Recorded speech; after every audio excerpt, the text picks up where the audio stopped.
नमस्कार, S news मध्ये आपलं स्वागत. पाहूयात दिवसभरातील घडामोडी, पण सुरुवातीला एक नजर टाकूयात ठळक घडामोडींवर. शोकाकुल वातावरणात शहीद जवान संग्राम पाटील यांच्या पार्थिवावर निगवे खालसा इथं अंत्यसंस्कार. 8 वर्षाच्या मुलाकडून भडाग्नी, अंत्यसंस्कारासाठी लोटला जनसागर. शहीद जवान संग्राम पाटील आणि ऋषिकेश जोंधळे यांच्या कुटुंबियांना राज्य सरकारकडून प्रत्येकी 1 कोटी रुपये. नामदार सतेज पाटील यांची घोषणा. 8 महिन्यानंतर जिल्ह्यातील 321 माध्यमिक शाळांची घंटा वाजली. पहिल्या दिवशी 18,569 विद्यार्थ्यांची उपस्थिती. कोरोनामुळे शाळांनी घेतली आवश्यक ती खबरदारी. लॉकडाऊन काळातील वाढीव वीज बिलांविरोधात भाजप आक्रमक. महावितरणच्या कार्यालयासमोर केली वीज बिलांची होळी. आणि शेतकरी आणि कामगार विरोधी धोरणाच्या निषेधार्थ 26 नोव्हेंबरचा देशव्यापी संप यशस्वी करण्याचा विविध संघटनांच्या बैठकीत निर्धार. To achieve success and prosperity in business, the selection of the right place is very important. And that is why Alexa Park is the perfect choice for any kind of showroom, office, restaurant, shop or hotel. Right from 400 square feet to 4,000 square feet, ground floor to 9th floor, Alexa Park offers a variety of options for your business ventures. Best-in-class quality construction, independent parking, located in the heart of the city, a site that's highly attractive and the focus of everyone's attention. Perfect planning and super fast construction. Reaping prosperity, Alexa Park is a paramount residential and commercial hub of modern times.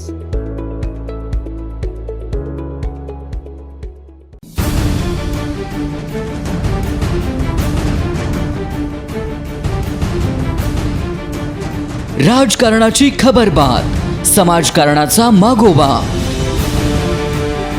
कला, क्रीडा, मनोरंजन, शेती, उद्योग,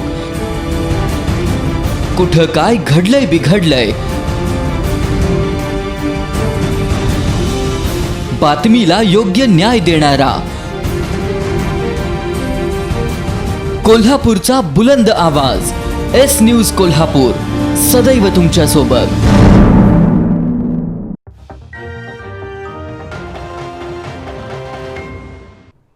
बातमीपत्राच्या सुरुवातीलाच बातमी आहे कोल्हापूरच्या वीरपुत्राच्या बलिदानाची. करवीर तालुक्यातील निगवे खालसा इथले शहीद जवान संग्राम शिवाजी पाटील यांच्या पार्थिवावर निगवे खालसा इथल्या क्रीडांगणावर शासकीय इतमामात अंत्यसंस्कार करण्यात आले. अंत्यसंस्कारासाठी जमलेल्या अलोट गर्दीमधील प्रत्येक व्यक्तीच्या डोळ्यात देशप्रेमाचा अंगार, पाकिस्तानच्या भ्याड हल्ल्याचा तिरस्कार, शहीद संग्रामच्या शौर्याचा अभिमान आणि त्यांच्या कुटुंबियांच्या प्रति आदर दिसत होता. 8 वर्षाचा चिमुकला मुलगा शौर्यनं वडिलांच्या पार्थिवाला भडाग्नी दिला. शहीद जवान संग्राम पाटील यांचं पार्थिव सकाळी 6:30 वाजता कोल्हापूरहून निगवे खालसा इथं दाखल झालं. गावात पार्थिव नेत असताना गावातील रस्त्याच्या दुतर्फा रांगोळी काढण्यात आल्या होत्या. ठिकठिकाणी श्रद्धांजलीचे फलक लावण्यात आले होते. ग्रामस्थांकडून पुष्पवर्षाव करून आदरांजली वाहण्यात येत होती. निगवे खालसा इथल्या त्यांच्या निवासस्थानी पार्थिव काही काळ अंतिम दर्शनासाठी ठेवण्यात आलं. पार्थिव घरी आल्यानंतर पत्नी हेमलता, 8 वर्षाचा मुलगा शौर्य, 2 वर्षांची मुलगी शिवश्री, आई, वडील, भाऊ, भाऊजय आणि नातेवाईकांनी केलेला आक्रोश हृदय पिळवटून टाकणारा होता. यावेळी उपस्थितांचेही डोळे पाणावले.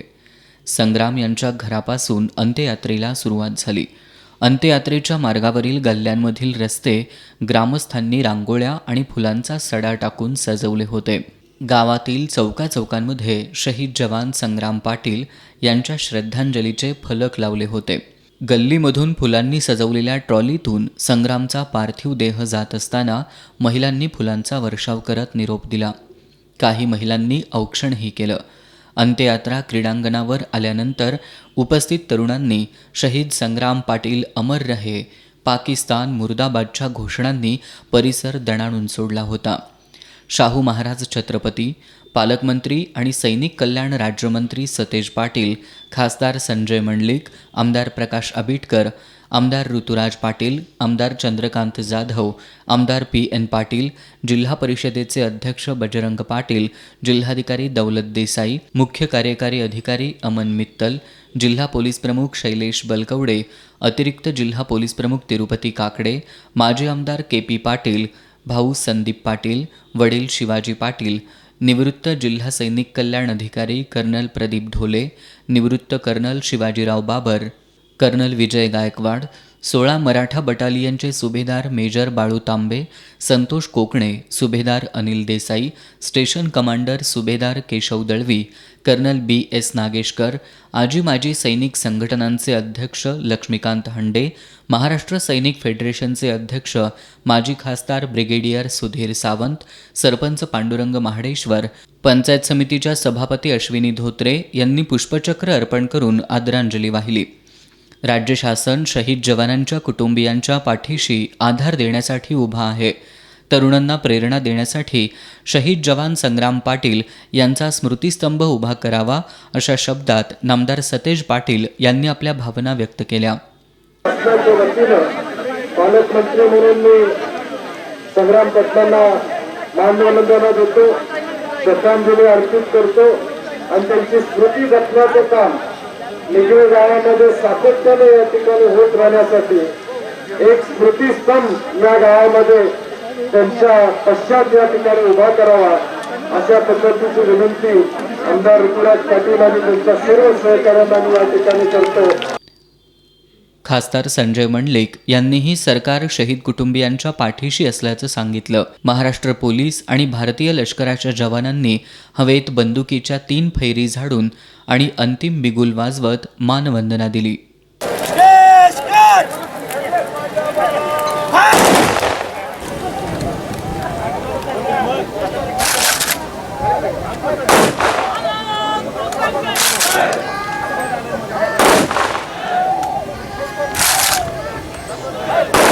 शहीद संग्रामचा 8 वर्षाचा मुलगा शौर्य यानं आपल्या वडिलांच्या पार्थिवाला भडाग्नी दिला. यावेळी उपस्थितांचे डोळे पाणावले होते. अनेक तरुणांनी सैन्यात भरती होऊन पाकिस्तानच्या नापाक कारवाया नेस्तनाबूत करण्याच्या शपथ घेतल्या. दरम्यान कोल्हापूर जिल्ह्यातील संग्राम पाटील आणि ऋषिकेश जोंधळे या दोन्ही शहीदांच्या कुटुंबियांना राज्य सरकारकडून प्रत्येकी 1 कोटी रुपये देण्याची घोषणा पालकमंत्री सतेज पाटील यांनी केली आहे.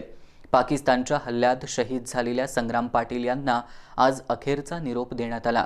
त्यावेळी नामदार पाटील यांनी ही घोषणा केली. जम्मू काश्मीरमधील राजौरी सेक्टरमध्ये कार्यरत असलेले संग्राम पाटील हे 21 नोव्हेंबर रोजी पाकिस्तानच्या भ्याड हल्ल्यात शहीद झाले. 16 मराठा अशोक चक्र बटालियनचे ते जवान होते. आज सकाळी त्यांचं पार्थिव त्यांच्या निगवे खालसा या मूळ गावी आणण्यात आलं. हजारो लोकांच्या उपस्थितीत त्यांच्यावर लष्करी इतमामात अंत्यसंस्कार करण्यात आले. संग्राम पाटील यांच्या 8 वर्षाच्या मुलानं त्यांना भडाग्नी दिला. यावेळी उपस्थितांच्या अश्रूंचा बांध फुटला. राज्य सरकार शहीद संग्रामच्या कुटुंबियांच्या पाठीशी राहणार असल्याचं सांगून नामदार सतेज पाटील यांनी संग्राम पाटील आणि ऋषिकेश जोंधळे या दोन्ही शहीदांच्या कुटुंबियांना राज्य सरकारकडून प्रत्येकी 1 कोटी रुपये देण्याची घोषणा केली. गेल्या आठवड्याभराच्या काळामध्ये कोल्हापूर जिल्ह्यातील 2 जवान ऋषिकेश असतील, संग्राम असतील, हे देश सेवेसाठी त्यांचं बलिदान गेलं. आपण त्यांना जिल्ह्याच्या वतीनं, राज्याच्या वतीनं मानवंदना दिली.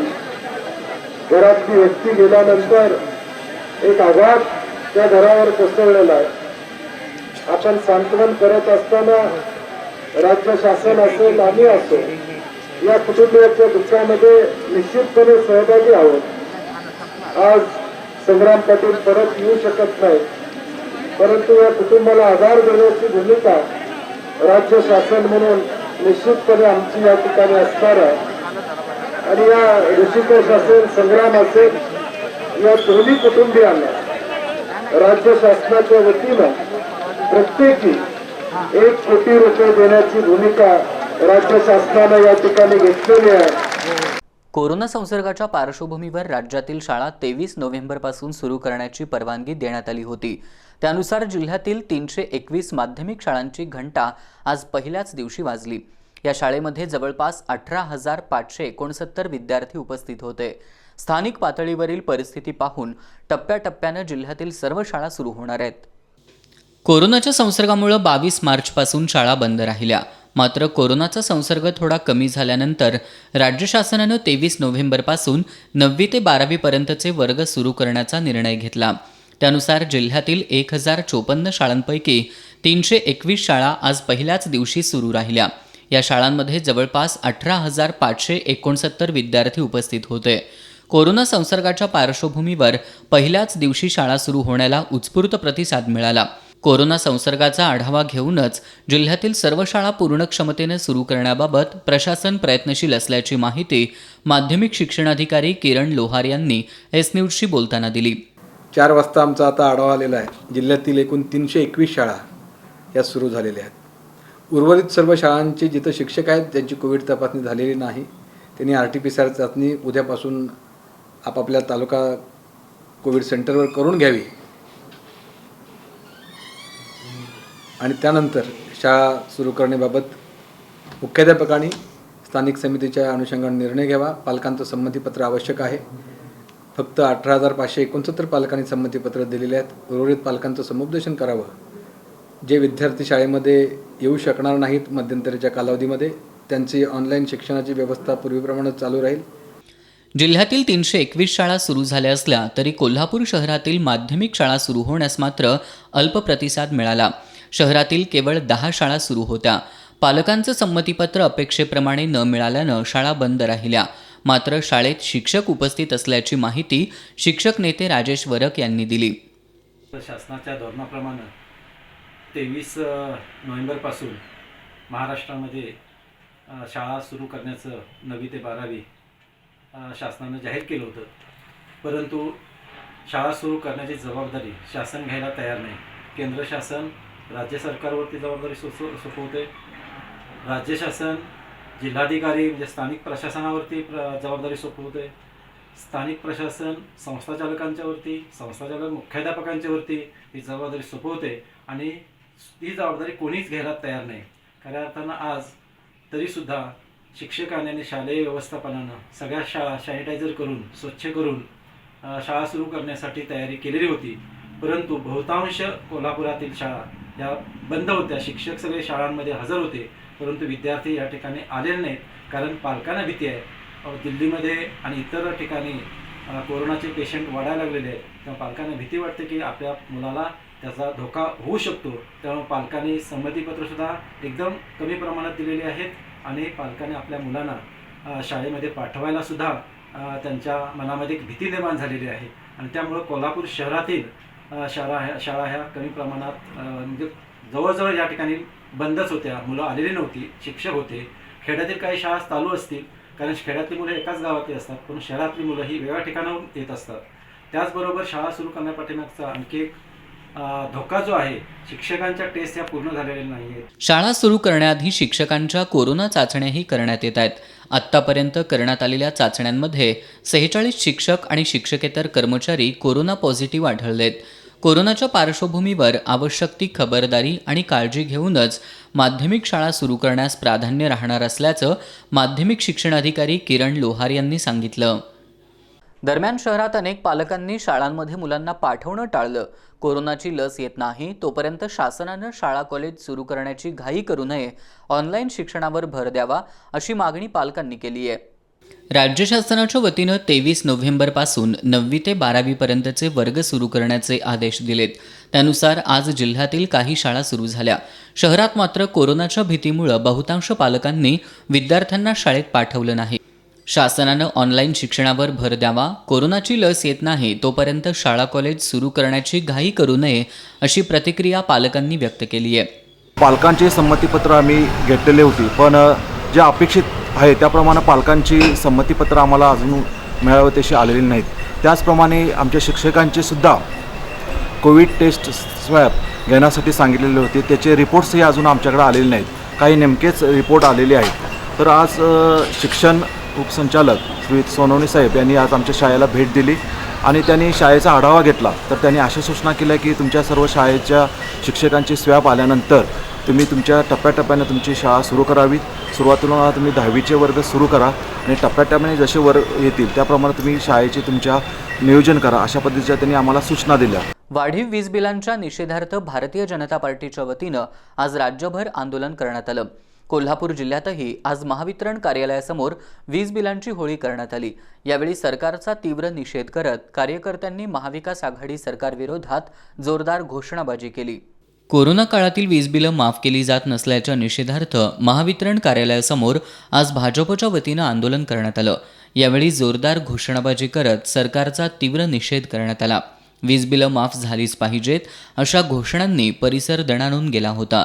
यावेळी पदाधिकारी आणि कार्यकर्त्यांनी वाढीव वीज बिलांची होळी करून सरकारच्या नावानं शंखध्वनी केला. लॉकडाऊनमुळे नागरिकांचं मोठं आर्थिक नुकसान झालंय. त्यातच महावितरणकडून नागरिकांना भरमसाठ बिलं आली आहेत. ग्राहकांना ही बिलं भरणं शक्य नसून सरकारनं वीज बिल माफ करावं अशी मागणी जिल्हाध्यक्ष राहुल चिकोडे, सरचिटणीस विजय जाधव, संघटन सरचिटणीस अशोक देसाई यांनी केली.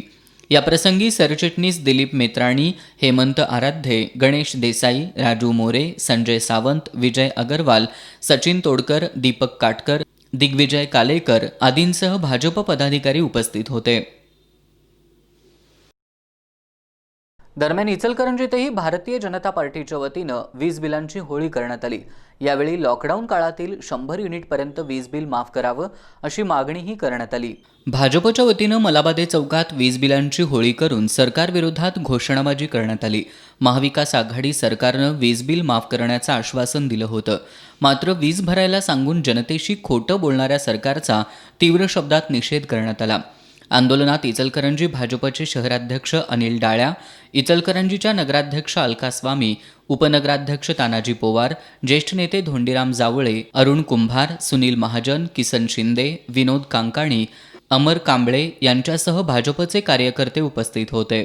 शेतकरी आणि कामगार विरोधी धोरणाचा निषेध करण्यासाठी 26 नोव्हेंबर रोजी विविध संघटनांनी देशव्यापी संप पुकारलाय. जिल्ह्यातील नागरिकांनी हा संप यशस्वी करावा असं आवाहन अखिल भारतीय किसान संघर्ष समन्वय समितीनं पत्रकार बैठकीत केलंय. केंद्र सरकारनं कामगार आणि शेतकरी विरोधी विधेयकं मंजूर केली आहेत. या विधेयकांना देशभरातून विरोध होऊ लागलाय. केंद्र सरकारच्या या निर्णयाच्या विरोधात देशभरातील सर्व कामगार संघटना तसेच शासकीय आणि निमशासकीय संघटना एकवटल्या असून 26 नोव्हेंबरला देशव्यापी बंद पुकारलाय. जिल्ह्यातील नागरिकांनी हा बंद यशस्वी करावा असं आवाहन अखिल भारतीय किसान संघर्ष समन्वय समितीनं केलंय. 26 नोव्हेंबरला कळंबा रोड, हळदी, बीडशेड, कळे, सांगरुळ फाटा, पंचगंगा पूल, मलकापूर, गडहिंग्लज, इचलकरंजी, भोगावती कारखाना, आमजाई भरवडे या ठिकाणी चक्काजाम आंदोलन केले जाणार असल्याचं समितीच्या वतीनं सांगण्यात आलं. शहरात बिंदू चौक इथून दुचाकी रॅली काढली जाणार आहे. मिरजकर तिकटी, महाद्वार रोड, महापालिका लुगडी ओळ, आईसाहेब महाराज पुतळा, दाभोळकर कॉर्नर, परीक पूल मार्गे ही रॅली राजारामपुरी, शाहू मिल चौक, बागल चौक, Uma talkies, Ford corner, Shahu Maharaj पुतळा, टाउन हॉल मार्गे दसरा चौकात रॅलीची सांगता होईल. त्यानंतर या ठिकाणी सभा होणार आहे. पत्रकार बैठकीला भाई बाबूराव कदम, वसंतराव पाटील, सतीशचंद्र कांबळे, कॉम्रेड नामदेव गावडे, असलम बागवान, मधुकर हरेल, संभाजी जगदाळे, भाई दिलीप कुमार जाधव, वसंतराव पाटील उपस्थित होते. घेऊयात एक छोटासा ब्रेक, पण ब्रेकपूर्वी महत्त्वाची आठवण. ताज्या बातम्यांच्या अपडेट्ससाठी एस न्यूज कोल्हापूर हे वेबसाईटला भेट द्या. त्याचबरोबर एस न्यूज कोल्हापूर हे यूट्यूब चॅनल सबस्क्राईब करा. भेटूया काही क्षणातच.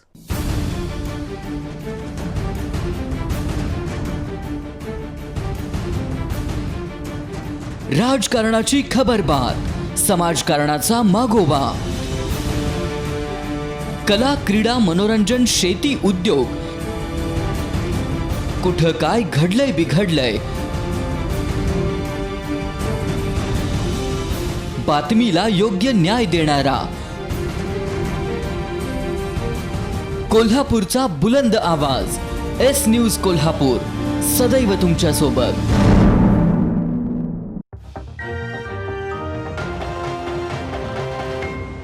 ब्रेकनंतर आपलं पुन्हा एकदा स्वागत. आपण पाहता एस न्यूज. कोल्हापूर जिल्ह्यात आज सायंकाळी 5 वाजेपर्यंतच्या 24 तासात केवळ 16 नवे कोरोनाबाधित रुग्ण आढळून आलेत, तर 44 जणांना डिस्चार्ज देण्यात आलाय. 24 तासात एकही रुग्ण दगावलेला नाही. सध्या जिल्ह्यात 555 कोरोनाबाधित रुग्णांवर उपचार सुरू आहेत. 24 तासात जिल्ह्यात एकूण 987 जणांचे स्वॅब चाचणी अहवाल प्राप्त झाले. त्यापैकी 16 अहवाल पॉझिटिव्ह तर 949 अहवाल निगेटिव्ह आले. 16 अहवाल नाकारण्यात आले. 24 तासातल्या नवीन कोरोनाबाधित रुग्णांमध्ये कोल्हापूर शहरात सर्वात जास्त म्हणजेच 8 रुग्ण आढळून आले.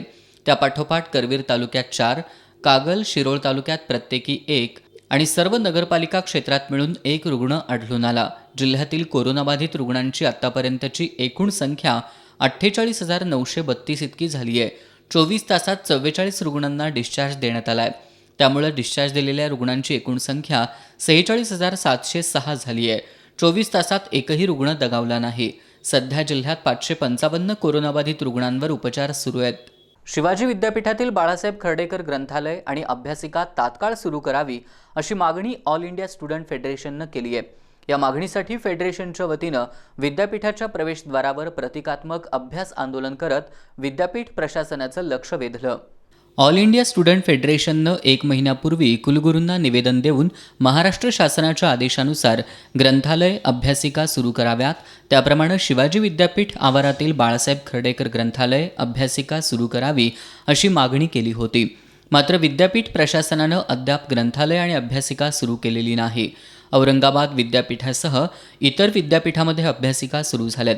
शिवाजी विद्यापीठातील बाळासाहेब खर्डेकर ग्रंथालय आणि अभ्यासिका तात्काळ सुरू करावी अशी मागणी करत ऑल इंडिया स्टुडंट फेडरेशननं विद्यापीठाच्या प्रवेशद्वारावर प्रतिकात्मक अभ्यास आंदोलन करत आपल्या मागण्यांकडे विद्यापीठ प्रशासनाचं लक्ष वेधलं. 8 दिवसाच्या आत ग्रंथालय अभ्यासिका सुरू केली नाही तर कुलगुरूंच्या केबिनमध्ये विद्यार्थ्यांना घेऊन अभ्यासाला बसणार असल्याचा इशारा स्टुडंट फेडरेशनच्या कार्यकर्त्यांनी दिला. मागणीचं निवेदन विद्यार्थी कल्याण मंडळाचे संचालक डॉक्टर RG गुरव यांना देण्यात आलं. आंदोलनात कॉम्रेड गिरीश फोंडे, प्रशांत आंबी, आशुतोष गावडे, सुरेश कोकरे, केदार तहसीलदार, आरती रेडेकर, संदेश माने, योगेश कसबे, सुनील कोळी, रजत शेख यांच्यासह विद्यार्थी सहभागी झाले होते. केंद्र सरकारच्या धोरणांविरोधात देशातल्या विविध संघटनांनी 26 नोव्हेंबर रोजी देशव्यापी संप पुकारलाय. या संपात सहभागी होऊन तो 100% यशस्वी करू असा निर्धार सरकारी, निमसरकारी कर्मचारी, शिक्षक आणि शिक्षकेतर कर्मचारी संघटना समन्वय समितीच्या वतीनं निमंत्रक अनिल लवेकर यांनी पत्रकार बैठकीत व्यक्त केला. केंद्र सरकारनं आणलेल्या शेतकरी, कामगार, शैक्षणिक नव्या कायद्यामुळं भांडवलदारांचं हित आणि सामान्य जनतेची फसवणूक करण्याचं धोरण राबवलं जात आहे. या चुकीच्या धोरणाविरोधात येत्या 26 नोव्हेंबर रोजी विविध संघटनांनी देशव्यापी संपाची हाक दिली आहे. या संपात सहभागी होऊन हा लढा यशस्वी करून दाखवू असा विश्वास सरकारी, निमसरकारी कर्मचारी, शिक्षक आणि शिक्षकेतर कर्मचारी संघटना समन्वय समितीच्या वतीनं निमंत्रक अनिल लवेकर यांनी व्यक्त केला आहे. या संपात जिल्ह्यातील 50हून अधिक संघटना सहभागी होणार आहेत. यामध्ये शासकीय, निमशासकीय कर्मचारी, शिक्षक, शिक्षकेतर कर्मचारी, बांधकाम कामगार, अंगणवाडी सेविका, आशा वर्कर्स, सर्व श्रमिक संघटना आदींचा समावेश असल्याचं अनिल लवेकर यांनी सांगितलं. या बैठकीत अतुल दिघे यांनी केंद्र सरकार संपूर्णपणे घटनाविरोधी कार्य करत असल्याचा आरोप केला. कॉम्रेड चंद्रकांत यादव यांनी कामगार आणि शेतकरी मिळून अभूतपूर्व लढा देऊन हे कायदे बदलण्यास भाग पाडू असा विश्वास व्यक्त केला. बैठकीला खासगी प्राथमिक शिक्षक सेवक समितीचे राज्याध्यक्ष भरत रसाळे, SP पाटील, दिलीप पोवार, राजेश वरक, सुवर्णा तळेकर आदी उपस्थित होते. नृसिंहवाडी इथल्या कचरा डेपोतील कचऱ्याचा परिसरातील नागरिकांना मोठा त्रास होतोय. कचऱ्याच्या दुर्गंधीमुळे रहिवाशांचं आरोग्य धोक्यात आलं असून संबंधित ग्रामपंचायत प्रशासनानं याकडे लक्ष देऊन कचऱ्याची योग्य विल्हेवाट लावावी अशी मागणी ग्रामस्थांनी केली आहे. श्री क्षेत्र नृसिंहवाडी इथं कचरा डेपो नागरी वस्तीत असल्यानं त्याचा नाहक त्रास स्थानिक ग्रामस्थांना सोसावा लागतोय. या डेपोत गावातील सर्व प्रकारचा कचरा टाकला जातो, मात्र त्यावर कोणतीच प्रक्रिया केली जात नसल्यानं कचऱ्याची दुर्गंधी सुटली आहे. रविवारी रात्री अचानक कचरा डेपोला आग लागली. सामाजिक कार्यकर्ते सागर धनवडे यांच्यासह युवकांनी धाव घेऊन आग विझवली. अन्यथा रात्रीत आजूबाजूची घरं आणि दुकानं आगीच्या भक्ष्यस्थानी पडली असती. या ठिकाणी 7 गावासह कर्नाटकात जाण्यासाठी प्रवाशांचा बस थांबा आहे. त्यामुळे प्रवाशांसह परिसरात राहणाऱ्यांना या कचरा डेपोतील कचऱ्याचा त्रास सहन करावा लागतोय. संबंधित ग्रामपंचायत प्रशासनानं या कचऱ्याची विल्हेवाट लावावी अशी मागणी होतीये. इचलकरंजीत दुचाकीला गॅस वेल्डिंग मारताना गाडीनं अचानक पेट घेतल्यानं गोंधळ उडाला. नागरिकांच्या सतर्कतेमुळे आग विझवण्यात यश आल्यानं मोठा अनर्थ टळला। गॅस वेल्डिंग मारताना एक ठिणगी गाडीच्या आतील बाजूस पडल्यानं ही आग लागली। यावेळी उपस्थित नागरिकांनी गाडीवर पाणी वाळू टाकून आग विझवली। आगीत गाडीचं मोठं नुकसान झालंय। थंडीत कुडकुडत असलेल्या अनेक गरजूंना मदत करण्याचं काम स्वरा फाउंडेशनच्या वतीनं केलं जातंय। कोल्हापूर शहर आणि परिसरातील फिरस्ते, बेघर, निराधार लोकांना ब्लँकेट, शाली वाटप करून मायेची ऊब देण्याचं काम या फाउंडेशनच्या वतीनं केलं जात असून आतापर्यंत 350 गरजूंना मदत करण्यात आली आहे। दिवाळीच्या सणात प्रत्येकाच्या घरात दिव्यांची झगमगाट असते, आनंदाचं वातावरण आणि नात्यांची ऊब असते। पण कित्येक जणांसाठी प्रत्येक सण हा अंधकारमय असतो। ना कुठलं नातं, ना कुठली नात्याची ऊब असते। अशाच बेघर, निराधार, फिरस्ते, गरजू लोकांना या थंडीत मायेची ऊब देण्याचं काम स्वरा फाउंडेशनच्या वतीनं करण्यात येतंय। रात्रीच्या अंधारात या गरजूंचा शोध घेऊन त्यांना शाल आणि ब्लँकेट देऊन त्यांना मदत करण्यात येते। गेली 8 दिवस कोल्हापूर, इचलकरंजी शहर, पन्हाळा तालुका, करवीर तालुका परिसरात हा उपक्रम राबवला जातोय। आतापर्यंत 350हून अधिक गरजूंना मदत करण्यात आली आहे। याबरोबरच दर रविवारी कोल्हापूर महानगरपालिकेच्या महास्वच्छता अभियानातही फाउंडेशनचे सदस्य सहभागी होत आहेत। यामध्ये स्वरा फाउंडेशनच्या संचालिका प्राजक्ता माजगावकर, प्रमोद माजगावकर, पियुष हुलस्वार, उन्मेष कांबळे, विजय कुंभार, सविता पाडळकर, अमृता वास्कर, नागेश कुंभार यांच्यासह इतर सदस्यांचा सहभाग असतो। शिरोळ तालुक्यातील कुमार विद्या मंदिर शिरढोण या शाळेत करण्यात आलेल्या निकृष्ट कामांमुळे छताचे पत्रे उडून गेलेत। या प्रकरणी ठेकेदाराची चौकशी करावी अशी मागणी महाराष्ट्र राज्य कष्टकरी शेतमजूर संघटनेच्या वतीनं करण्यात आली आहे। या मागणीसाठी जिल्हा परिषदेसमोर आज धरणं आंदोलन करण्यात आलं। कुमार विद्या मंदिर शिरढोण या शाळेवर पत्रे बसवण्याचं काम काही दिवसांपूर्वीच करण्यात आलं होतं। मात्र ठेकेदारानं निकृष्ट काम केल्यानं हे पत्रे वाऱ्यामुळे उडून गेल्याचा आरोप महाराष्ट्र राज्य कष्टकरी शेतकरी संघटनेचे अध्यक्ष सुरेश सासणे यांनी केलाय। या निकृष्ट कामाची चौकशी करावी अशी मागणी त्यांनी केली आहे। शिरढोणमधील स्मशान शेडसाठी जिल्हा परिषदेकडून 5 लाखांचा निधी मंजूर होऊनही प्रत्यक्षात काम झालेलं नाही। जुनं काम दाखवून निधी हडप केल्याचा आरोपही त्यांनी केलाय। या सर्व कामाची चौकशी करण्यात यावी अशी मागणी सासणे यांनी केली असून या मागण्यांसाठी महाराष्ट्र राज्य कष्टकरी शेतमजूर संघटनेच्या वतीनं आज जिल्हा परिषदेसमोर धरणं आंदोलन करण्यात आलं। जोपर्यंत न्याय मिळत नाही तोपर्यंत हे आंदोलन सुरूच राहणार असल्याचं त्यांनी सांगितलं। आमचं मागणी आहे की स्मशानभूमीला 5 लाख रुपयाचं अनुदान आहे, पण 1 रुपयाचंही त्या ठिकाणी काम झालं नाही। म्हणून ठेकेदाराची चौकशी करावी, संबंधित अधिकाऱ्याची चौकशी करावी आणि त्याच्यावर कारवाई व्हावी। दुसरी मागणी अशी आहे की कुमार विद्या मंदिर म्हणून जी शाळा आहे त्या शाळेवरची पूर्ण पत्र मे महिन्यामध्येच उडून गेलेत आणि अजूनही तिथं कोण दुरुस्तीला आलं नाही, कोण फिरकलं नाही। आणि चौकशी केल्यानंतर म्हणतात की 10 लाख रुपयाचा निधी लागला आहे, पण निधी लागला आहे तर मग त्याला टेंडर नाही, कोण अधिक ठेका कोण घेतलं माहीत नाही। यांची पूर्ण चौकशी झाल्याशिवाय आम्ही इथनं जाणार नाही अशी भूमिका घेऊन आम्ही आज या ठिकाणी आंदोलन करतोय। त्यात जर निर्णय झाला नाही तर ह्याच्यापेक्षाही उग्र स्वरूपाचं आंदोलन आम्हाला करावं लागेल, याची भूमिका आम्ही या ठिकाणी घेतलेली आहे। यावेळी मौला मुजावर, महावीर मगदूम, अण्णासाहेब बन्ने, शुभम गुरुवान, विजय सूर्यवंशी आदी उपस्थित होते। पन्हाळा तालुक्यातील 7वेपैकी शिंदेवाडी या मार्गावर स्टोन क्रशरमुळे अवजड वाहनांची ये-जा असते। या वाहनांमुळे रस्त्याची दुरवस्था झाली असून स्टोन क्रशर बंद करावा अशी मागणी ग्रामस्थांनी पन्हाळा तहसीलदारांना निवेदनाद्वारे केली आहे। 7वेपैकी शिंदेवाडी इथं कोडोलीतील एकाचं स्टोन क्रशर सुरू आहे। या स्टोन क्रशरमुळे या महामार्गावर अवजड वाहनांची ये-जा सुरू असते। अवजड वाहनांमुळे या रस्त्याची दुरवस्था झाली आहे। वाहनधारकांना वाहन चालवताना मोठा त्रास सहन करावा लागतोय। स्टोन क्रशर मालकानं सरकारी जमिनीमध्ये अतिक्रमण करून झाडांची कत्तल करून स्वतःच्या फायद्यासाठी रस्ता बनवलाय। हा स्टोन क्रशर बंद करावा, अन्यथा तीव्र आंदोलन छेडण्यात येईल असा इशारा 7वेपैकी शिंदेवाडी ग्रामस्थांनी दिलाय। आज आम्ही तहसील ऑफिस इथं तहसीलदार साहेबांना निवेदन द्यायसाठी आलो आहे। निवेदन देण्याचं कारण असं की आमचं 7वे शिंदेवाडी वाळकेवाडी ही ग्रुप ग्रामपंचायत असून 7वे ग्रामपंचायतच्या सदस्य मंडळी बॉडीने आम्हाला शिंदेवाडीतल्या कोणत्याही लोकांना विश्वासात न घेता ठराव देऊन संबंधित क्रेशर प्लॅन आमच्या गावामध्ये बसवला आहे। त्या क्रेशर प्लॅनमुळे आमच्या येथील जनावरांच्या चाऱ्याचा, शेतीचा आणि रस्त्यांचं अत्यंत वाईट अवस्था झालेली आहे आणि आमच्या शिंदेवाडी गावास येण्यासाठी बाहेर गावून रस्ताच नाही, म्हणजे लहान मुलापासून ते थोरापर्यंत त्यांना कसरत करून बाहेर जावे लागत आहे। त्यासाठी साहेब आम्ही आंदोलन छेडणार आहोत हे जर नाही झालं तर. पन्हाळा तहसीलदार रमेश शेंडगे यांना मागणीचं निवेदन देण्यात आलं.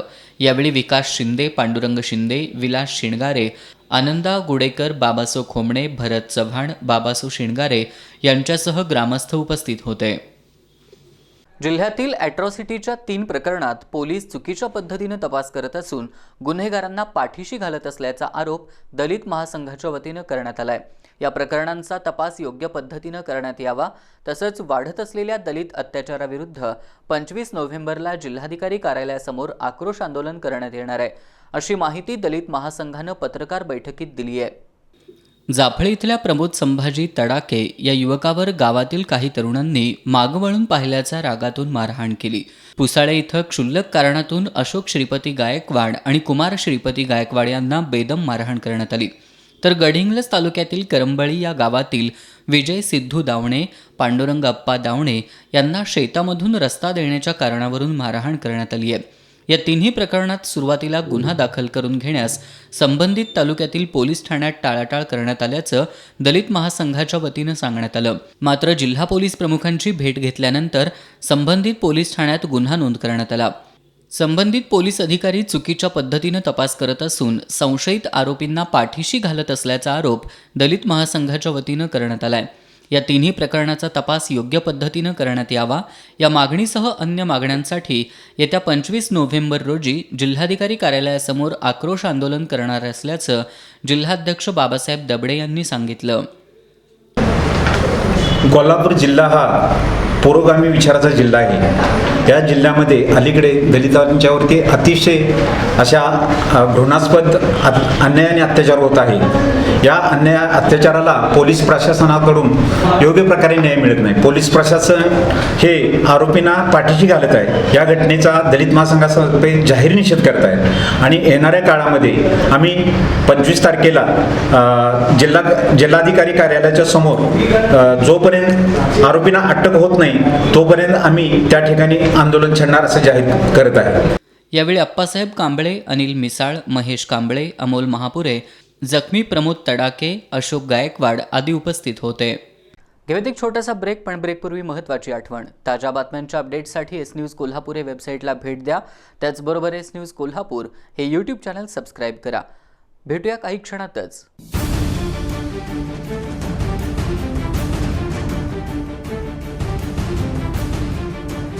राजकारणाची खबरबात, समाजकारणाचा मागोवा, कला, क्रीडा, मनोरंजन, शेती, उद्योग, कुठं काय घडलंय बिघडलंय, बातमीला योग्य न्याय देणारा, कोल्हापूरचा बुलंद आवाज, एस न्यूज कोल्हापूर, सदैव तुमच्या सोबत.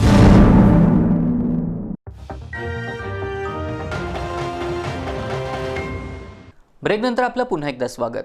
फुलेवाडी इथं वृद्ध महिला घरकामांमध्ये व्यस्त असताना चोरट्यांनी 2 तोळ्याचं गंठण आणि अर्ध्या तोळ्याची अंगठी असा सुमारे 1.25 लाखांचा ऐवज लंपास केलाय. या प्रकरणी सुशीला पल्लके यांनी दिलेल्या फिर्यादीवरून जुना राजवाडा पोलीस ठाण्यामध्ये अज्ञाताविरोधात गुन्हा दाखल करण्यात आलाय.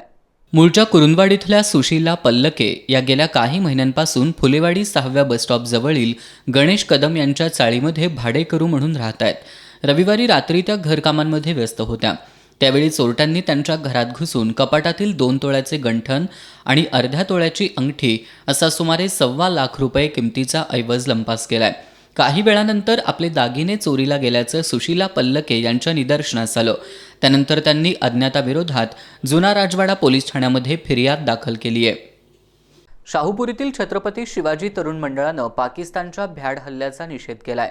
संतप्त कार्यकर्त्यांनी शाहूपुरी चौकात पाकिस्तानच्या ध्वजाची होळी केली. यावेळी वीर जवान संग्राम पाटील आणि ऋषिकेश जोंधळे यांना श्रद्धांजली वाहण्यात आली.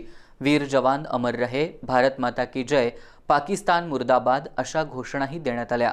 या प्रसंगी सुमित साटम, मोहसिन शेख, यश लोहार, निलेश चौगुले, उदय घाडगे, तेजस शिंदे, मेघा शिर्के, नानीबाई चौगुले आदी उपस्थित होते.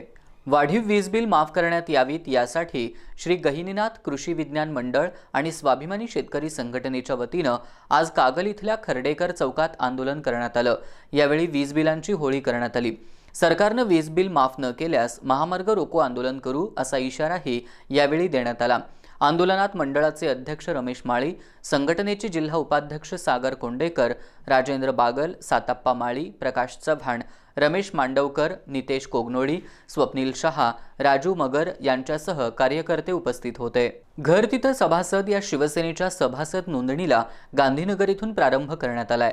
कोरोना काळात मुख्यमंत्र्यांनी केलेल्या कामाची माहिती नागरिकांना या नोंदणीवेळी देण्यात आली। आज गांधीनगर व्यापारी पेठेतून शिवसेना सभासद नोंदणी मोहिमेस प्रारंभ करण्यात आला। करवीर पूर्व भागात उचगाव, वळिवडे, गडमुडशिंगी, वसगडे आणि चिंचवाड या गावांमध्ये घरोघरी जाऊन सभासद नोंदणी करण्यात येणार आहे। यावेळी गांधीनगर बाजारपेठेत दुकानांमध्ये जाऊन शिवसेनेचं कार्य आणि जबाबदारी याची माहिती देण्यात आली। करवीर तालुका प्रमुख राजू यादव, बाळासाहेब नलवडे, गांधीनगर प्रमुख दिलीप सावंत, विभाग प्रमुख दीपक पोपटानी, शाखा प्रमुख दीपक अंकल, उपशाखा प्रमुख सुनील पारपाणी, बाबूराव पाटील, पवन गजवानी, किशोर कामरा, सुनील बदलानी यांनी या मोहिमेत सहभाग घेतला। कोरोनाच्या पार्श्वभूमीवर शहरातील शाळांची परिपूर्ण तयारी करूनच शाळा सुरू करण्याचं नियोजन करावं अशी भूमिका महानगरपालिकेनं घेतली आहे। त्यानुसार कोरोना चाचणीसह सर्व नियमांची पूर्तता झाल्यानंतर 7 डिसेंबरपर्यंत टप्प्याटप्प्यानं शहरातल्या शाळा सुरू करण्यात येणार आहेत। कोरोनाच्या पार्श्वभूमीवर शहरातील सर्व शाळांमधील सर्व बाबींची परिपूर्ण तयारी करूनच शाळा सुरू करण्याचं नियोजन करा अशी सूचना महापालिकेच्या प्रशासक डॉक्टर कादंबरी बलकवडे यांनी आज दिली आहे। शाळा सुरू करताना विद्यार्थ्यांसाठी पालकांचं संमतीपत्र घेणं बंधनकारक असून शाळा सुरू होईपर्यंत सर्व शाळांनी ऑनलाईन शिक्षण सुरूच ठेवावं असंही त्यांनी स्पष्ट केलंय। शहरातील 112 शाळांमधील 1195 शिक्षकांच्या आणि 275 शिक्षकेतर कर्मचाऱ्यांच्या कोरोना चाचण्या करण्याचं काम सुरू आहे। या चाचण्यांचे अहवाल अद्याप प्राप्त झालेले नाहीत।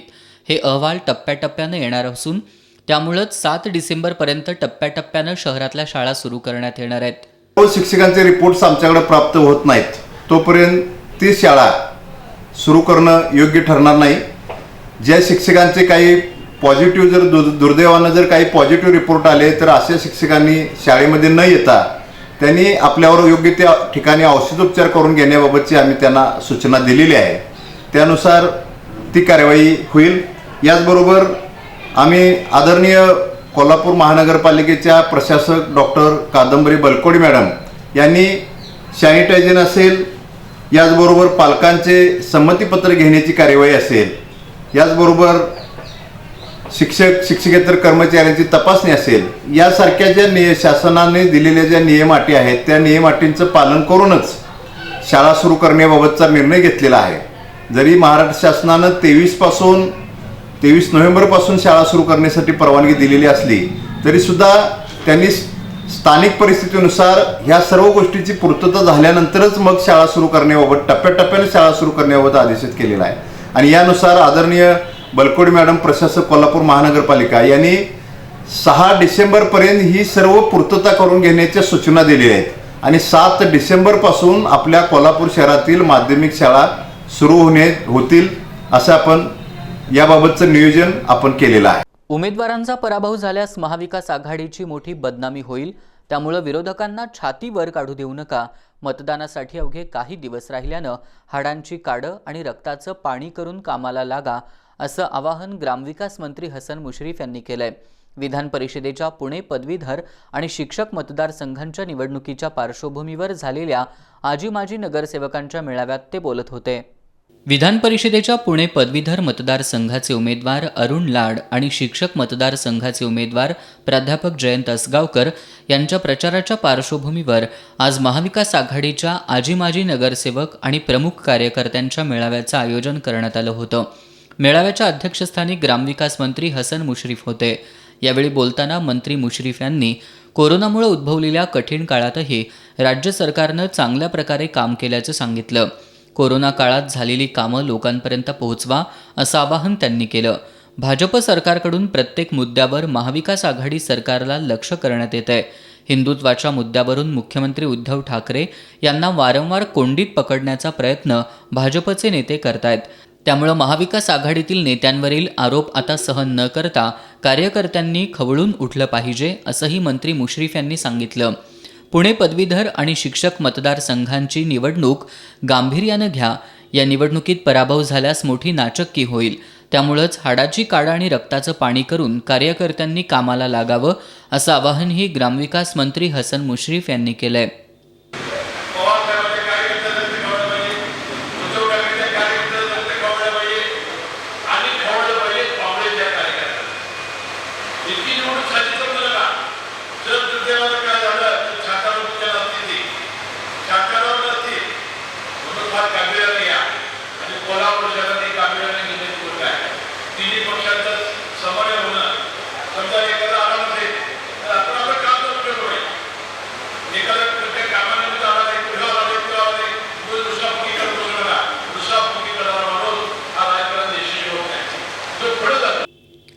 आमदार चंद्रकांत जाधव यांनी मतदारांमध्ये जागृती करा. गेल्या 6 वर्षात आमदार चंद्रकांत पाटील यांनी पदवीधरांसाठी काहीच काम केलेलं नाही. महाविकास आघाडीचा अजेंडा मतदारांपर्यंत पोहोचवा असं आवाहनही त्यांनी केलं. यावेळी ॲडव्होकेट सुरेश कुराडे, माजी नगरसेवक आदिल फरास आदींनी मनोगत व्यक्त केली.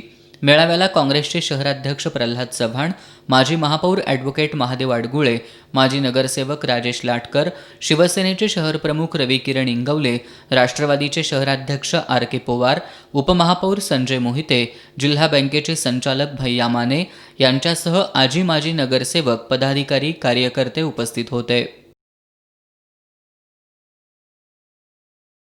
कोरोनामुळे इचलकरंजी शहरात गेल्या 8 महिन्यांपासून शाळा महाविद्यालयं बंद होती. आजपासून शहरातील 9वी ते 12वी पर्यंत वर्ग सुरू झालेत. शासनानं दिलेल्या नियमानुसार शाळा सुरू करण्यात आल्यात. कोरोनाचा संसर्ग कमी झाल्यानं राज्य सरकारनं राज्यातील शाळा सुरू करण्याचा निर्णय घेतला. त्यानुसार आजपासून 9वी ते 12वीचे वर्ग सुरू झालेत. इचलकरंजी शहरातील नगरपालिकेच्या शिक्षण मंडळातर्फे चालवली जाणारी राजर्षी छत्रपती शाहू स्कूल सुरू करण्यात आली आहे. शाळेच्या वतीनं येणाऱ्या सर्व विद्यार्थ्यांचं स्वागत करण्यात आलं. शासनानं दिलेल्या सूचनांप्रमाणे आवश्यक ती सर्व खबरदारी घेऊन वर्ग भरवण्यात आले होते. एका वर्गामध्ये 25 विद्यार्थी बसतील अशी व्यवस्था करण्यात आली होती.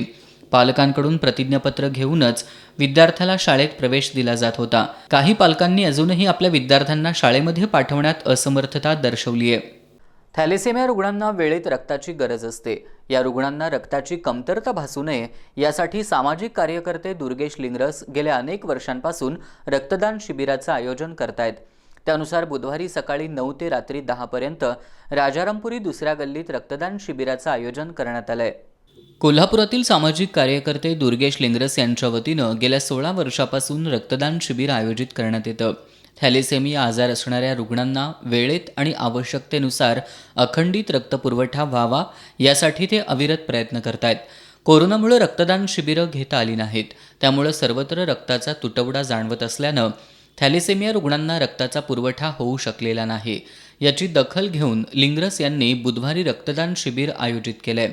सामाजिक ऋण फेडण्यासाठी समाजातील जास्तीत जास्त नागरिकांनी या शिबिरात सहभागी होऊन रक्तदान करावं असं आवाहन दुर्गेश लिंगरस यांनी केलंय. तर आज कोरोनाच्या पार्श्वभूमीवर जर विचार केला तर रक्ताचा अत्यंत तुटवडा आहे. 22 मेला देखील आम्ही कलेक्टर साहेबांच्या परमिशननं रक्तदान शिबिराचं आयोजन केलं होतं. त्यामध्ये पण 387 रक्तदात्यांनी रक्तदान केलेलं आहे. मला एवढंच आवाहन करायचं आहे आपल्या समाजातल्या सर्व बांधवांना. थॅलेसेमियाग्रस्त ही रुग्ण अशी आहेत की ज्यांना बाहेरून ब्लड दिल्याशिवाय ही मुलं जगू शकत नाहीत. हा रक्तातला गुणसूत्रीय आजार आहे आणि अशा मुलांना दर 15 दिवसाला दर महिन्याला रक्ताची अत्यंत गरज असते. तर माझं ह्या निमित्तानं आपल्याला आव्हान आहे की ह्या 25 नोव्हेंबरच्या रक्तदान शिबिराला आपण मोठ्या संख्येनं उपस्थित राहावं. 26 नोव्हेंबरच्या देशव्यापी संपात सहभागी होण्याचा निर्धार कोल्हापूर जिल्हा शैक्षणिक व्यासपीठाच्या बैठकीत घेण्यात आला. मुख्याध्यापक संघाच्या सभागृहात ही बैठक झाली.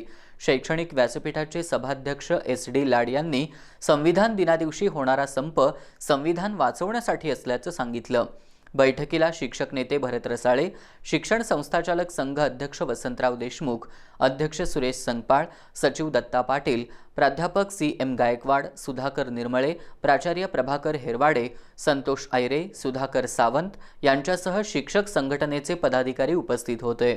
कळंबा इथं आयोजित रक्तदान शिबिराला उत्स्फूर्त प्रतिसाद मिळाला. स्वर्गीय राजू टोपकर यांच्या स्मरणार्थ राज यूथ फाउंडेशनच्या वतीनं या शिबिराचं आयोजन करण्यात आलं होतं. कळंबा इथल्या राज यूथ फाउंडेशनच्या वतीनं दरवर्षी विविध सामाजिक उपक्रम राबवण्यात येतात. गेल्या 8 महिन्यांहून अधिक काळ अनेक कोरोना रुग्णांवर उपचार करताना रक्ताचा तुटवडा भासत होता. या पार्श्वभूमीवर आज कळंबा इथल्या राजयूथ फाउंडेशनच्या वतीनं स्वर्गीय राजू टोपकर यांच्या स्मरणार्थ रक्तदान शिबिराचं आयोजन करण्यात आलं होतं. कळंबा इथल्या महालक्ष्मी मंदिर सार्वजनिक सभागृहात आयोजित या रक्तदान शिबिराला रक्तदात्यांचा उत्स्फूर्त प्रतिसाद मिळाला. आज या शिबिरात दिवसभरात जवळपास 84 रक्तदात्यांनी रक्तदान केलं. यावेळी अरुण टोपकर, रणजित कोंडेकर, नंदकिशोर पाटील, सूरज पोवार, राजाराम कोंडेकर, निलेश टोपकर, लक्ष्मण पाटील आदी उपस्थित होते. उत्तर कार्यादिवशी अनेक ठिकाणी नातेवाईकांना भांडी देण्याची प्रथा आहे. मात्र या प्रथेला फाटा देऊन पर्यावरण संवर्धनासाठी पेरूची रोपं भेट देण्याचा विधायक उपक्रम शित्तूर इथं राबवलाय. धनंजय पाटील यांच्या वडिलांचं नुकतंच निधन झालं होतं. मात्र उत्तर कार्यात भांडी देण्याऐवजी 1000हून अधिक पेरूची रोपं देऊन त्यांनी विधायक उपक्रम राबवला.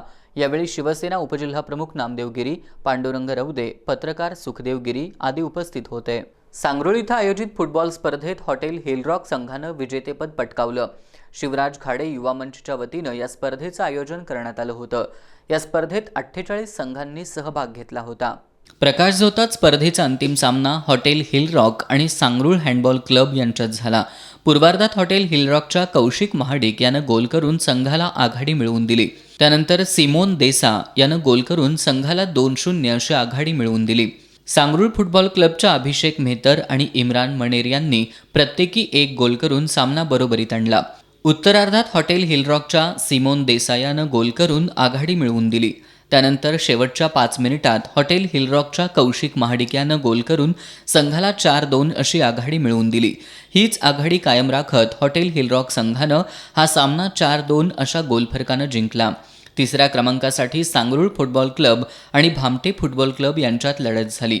हा सामना बरोबरीत गेल्यानं पेनल्टी स्ट्रोकवर सांगरूळ फुटबॉल क्लबनं 2-0 अशा गोलफरकानं विजय मिळवला. अखिल भारतीय काँग्रेसचे राष्ट्रीय सचिव बाजीराव खाडे, जिल्हा परिषद सदस्य सुभाष सातपुते, पंचायत समिती सभापती अश्विनी धोत्रे, पंचायत समिती सदस्य अर्चना खाडे यांच्या उपस्थितीत विजेत्या संघांसह वैयक्तिक कामगिरी केलेल्या संघाला गौरवण्यात आलं. ताज्या बातम्यांच्या अपडेटसाठी एस न्यूज कोल्हापूर या वेबसाईटला भेट द्या. त्याचबरोबर एस न्यूज कोल्हापूर हे यूट्यूब चॅनल सबस्क्राईब करा. याबरोबरच हे बातमीपत्र संपलं. नमस्कार. शोकाकुल वातावरणात शहीद जवान संग्राम पाटील यांच्या पार्थिवावर निगवे खालसा इथं अंत्यसंस्कार. 8 वर्षाच्या मुलाकडून भडाग्नी, अंत्यसंस्कारासाठी लोटला जनसागर. शहीद जवान संग्राम पाटील आणि ऋषिकेश जोंधळे यांच्या कुटुंबियांना राज्य सरकारकडून प्रत्येकी 1 कोटी रुपये, नामदार सतेज पाटील यांची घोषणा. 8 महिन्यानंतर जिल्ह्यातील 321 माध्यमिक शाळांची घंटा वाजली. पहिल्या दिवशी 18,569 विद्यार्थ्यांची उपस्थिती. कोरोनामुळे शाळांनी घेतली आवश्यक ती खबरदारी. लॉकडाऊन काळातील वाढीव वीज बिलांविरोधात भाजप आक्रमक. महावितरणच्या कार्यालयासमोर केली वीज बिलांची होळी. आणि शेतकरी आणि कामगार विरोधी धोरणाच्या निषेधार्थ 26 नोव्हेंबरचा देशव्यापी संप यशस्वी करण्याचा विविध संघटनांच्या बैठकीत निर्धार. शेवटी पुन्हा एक नजर ठळक घडामोडींवर.